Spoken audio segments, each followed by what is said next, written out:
Hello, my lovelies, and welcome back to Sondering Tarot, or if you're new here, hi, hello, welcome.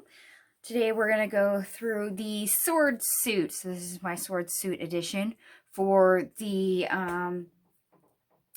22 favorites out of my 2022 deck collection.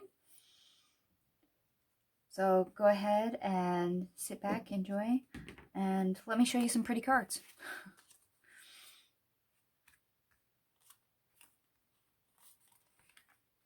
Alright, we're going to begin with the Two of Swords. We have the Bloody Tears Tarot, the Soul Cats Tarot, the Light Seers Tarot, and the Mermaid Tarot.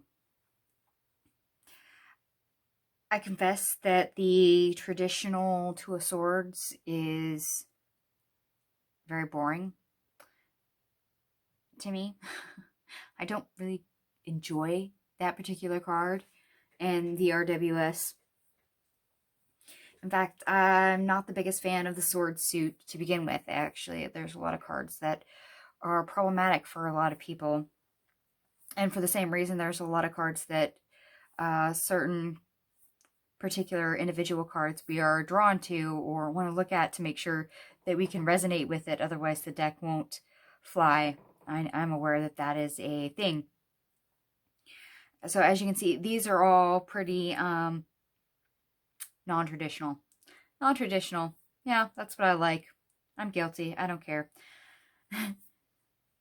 Bloody Tears Tarot. I love the fact that they're pointed in opposite directions in front of this man. It's a shield, it's a defense, but at the same time, you can go this way, you can go that way.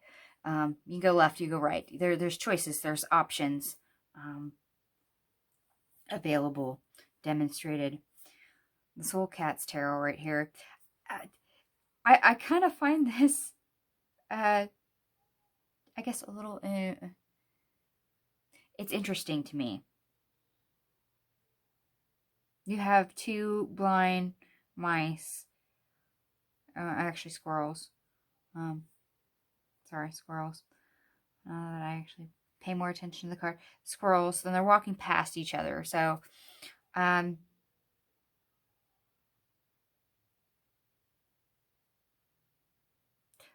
blind choices.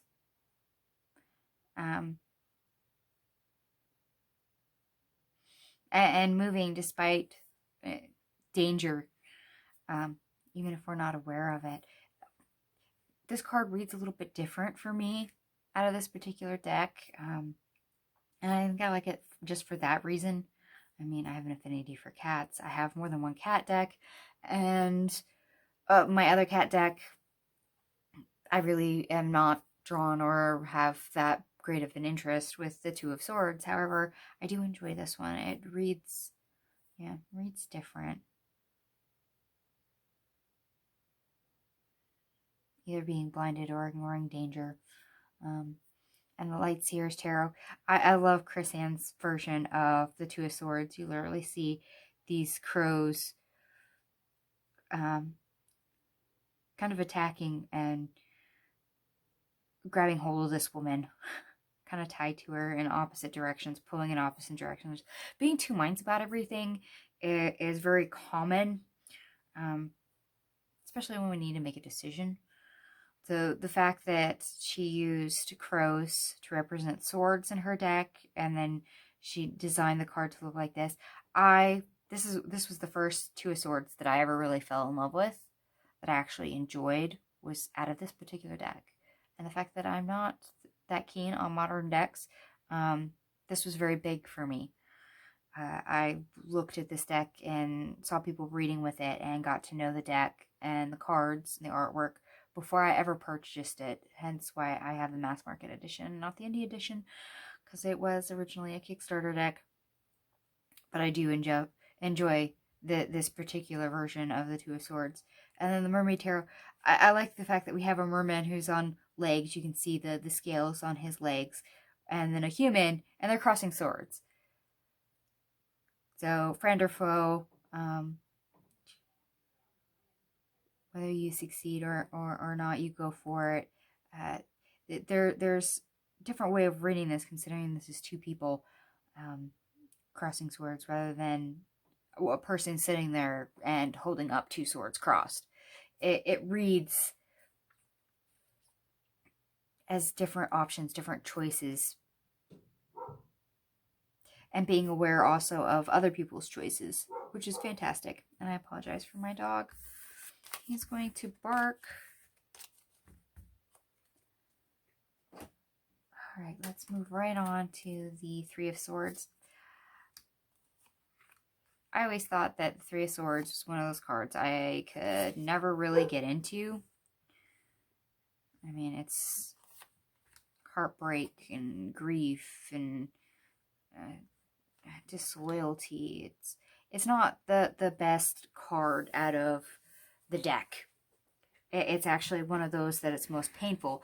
It's one of those cards that when you get it, you really want it to be in the reverse. And I guess there's kind of a stigma when it comes to certain cards. However, I have found a few that I actually do enjoy. Actually here, we have the Out of Hand Tarot, the Bloody Tears Tarot, the Heaven and Earth Tarot, Light Seers Tarot, the Unfolding Path Tarot, and the Ethereal Visions Illuminated Tarot.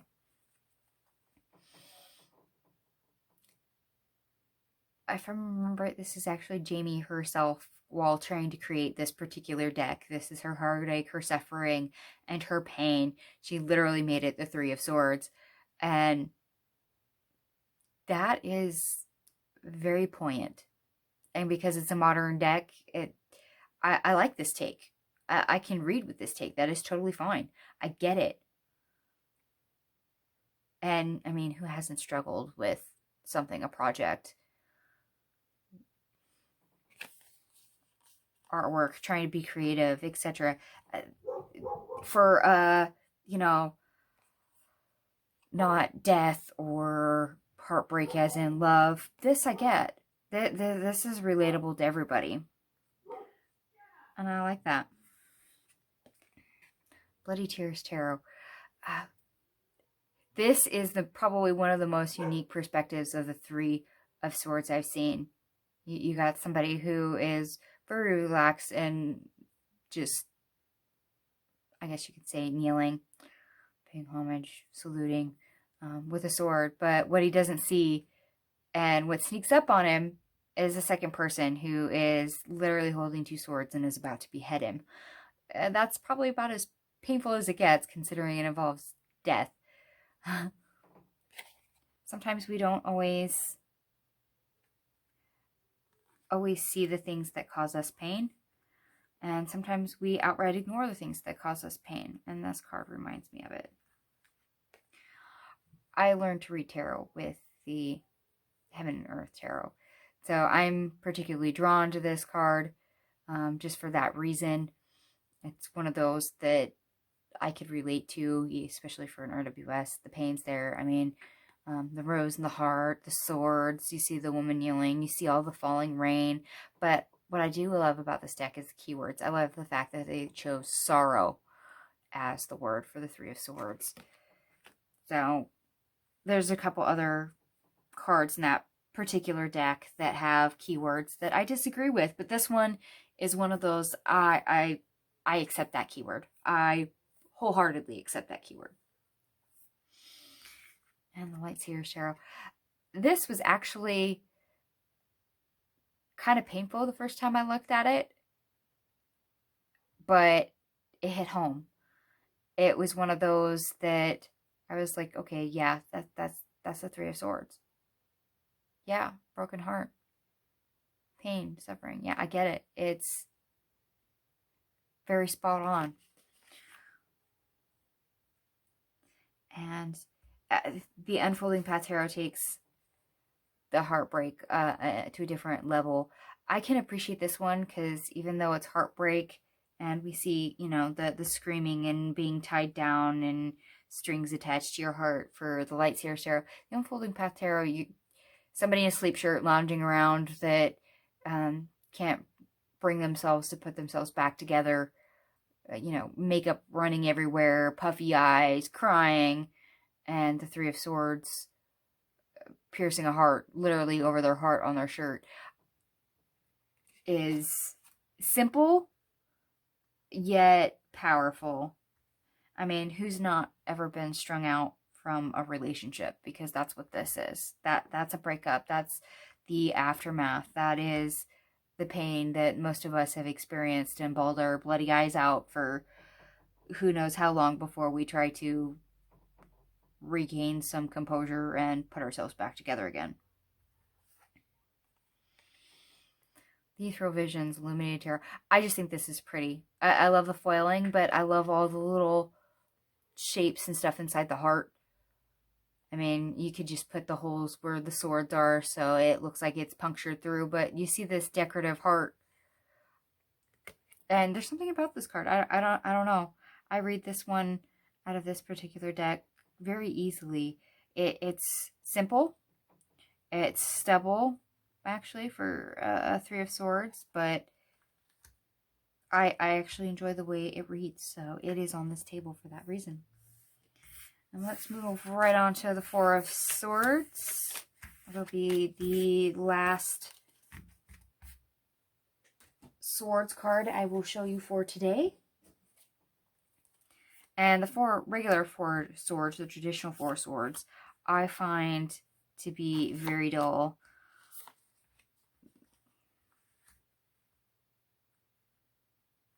You get the, the knight and the catacombs, the church, stained glass window,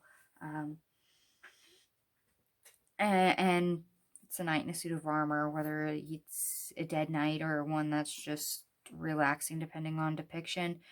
And I don't like that. I don't like that. I really don't.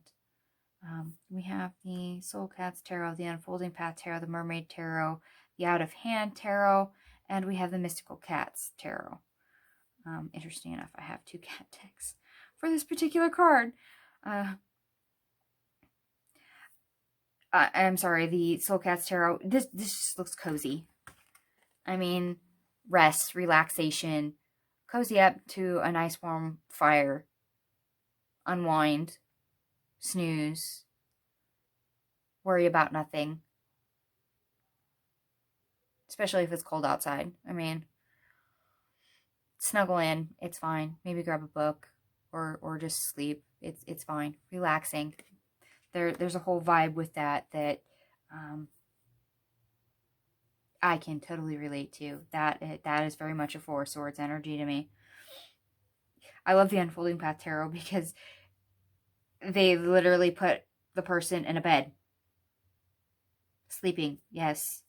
Decorative card for somebody lounging around in their bed in pajamas. That is definitely Four of Swords energy. The Mermaid Tarot, a mermaid encased in ice and all these creatures around. There is something about this card that I associate with Snow White. The glass coffin, the woodland animals always coming to see her, along with all the dwarves, being suspended, and kind of put in a timeout.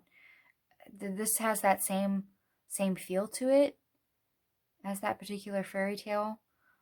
I can relate to it that sometimes it's very much in our nature that we need to rest, or nature will force us to rest, whether that is exhaustion or death or whatever else. That's a very interesting correlation to me when it comes to Snow White. And if anybody else has the Mermaid Tarot, have you ever associated Snow White with this particular card? Because that's what I get. It's Snow White on ice. All right. And the Out of Hand Tarot. I love the fact that Jamie Sawyer picked a spiritual practice for the Four of Swords. To rest, relax, reconnect, and meditate, to get a witch-related practice worked into the Four of Swords that I understand, and can correlate to. is fantastic. It is literally fantastic. This is probably one of my favorite cards out of the Out of Hand Tarot, just because this is a completely different perspective. I'm surprised more people haven't attempted to take this approach when it comes to certain cards in the tarot that aren't normally outright associated immediately with a functioning practice. And the Mystical Cats Tarot, this cat looks so comfortable. I understand that's supposed to be a lavender field, and well, cats and lavender really don't go hand in hand, but lavender means peace, relax, yeah, relaxation, sleep. That's what that herb is for. So putting a cat on it, I understand that cat normally wouldn't sleep and a field of lavender, but it's cute, it's adorable. It definitely says Four of Sky, Four of Swords energy to me, to make that correlation between the herb and the animal, even if the herb's kind of naturally toxic to that animal.